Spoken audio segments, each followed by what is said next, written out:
లో కూడా డాక్యుమెంట్స్ కూడా బయట పెట్టాను. ఎందుకు అంటే మేము మాట్లాడు బ్యాక్ డేట్లో ఉత్తరాలు పంపుడు ఇవన్నీ మీకు గతంలో కూడా పంపిన. నేను ఇదే భవన్లో ప్రెస్ మీట్ పెట్టంగానే ఒక 3 అవర్స్లో నిన్న డేట్తో ఉత్తరం రాస్తాడు ఉత్తమ్ కుమార్ రెడ్డి. మాకేమో స్టేట్ ఇంట్రెస్ట్ కనుక వాళ్ళకు పట్టింపు లేదు.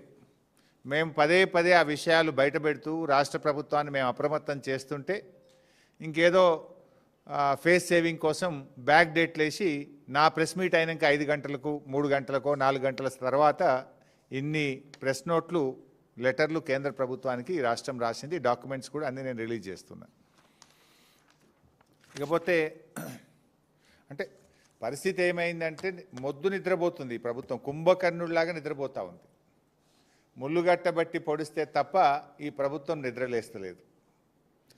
అది గోదావరి బనకచెర్ల ప్రాజెక్ట్ అయినా, గోదావరి నల్లమల్ల సాగర్ ప్రాజెక్ట్ అయినా జరిగేది మాత్రం గోదావరి జలాల దోపిడీ, జరిగేది మాత్రం తెలంగాణకు నష్టం.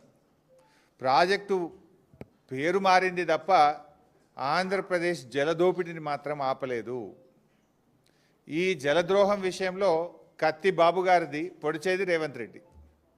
వెనకట కేసీఆర్ గారు చెప్పేటోళ్ళు కత్తి ఆంధ్రోళ్ళది, పొడిచేటోడు మనోడే ఉన్నాడు అన్నట్టు ఇవాళ ఈ గోదావరి జలద్రోహం విషయంలో కత్తి బాబు గారిది, పొడిచేటోడు రేవంత్ రెడ్డి గారు. ఇప్పుడు సమైక్య రాష్ట్రంలో ఆనాడు కృష్ణా నదీ జలాల్లో తెలంగాణకు తీరని ద్రోహం చేసింది కాంగ్రెస్. ఈరోజు గోదావరి జలాల్లో కూడా తీరని ద్రోహం చేస్తున్నది నేటి కాంగ్రెస్. ఇది మరో చారిత్రక ద్రోహం. ఈరోజు ఢిల్లీలో జరగబోతున్నటువంటి సమావేశం అది తెలంగాణకు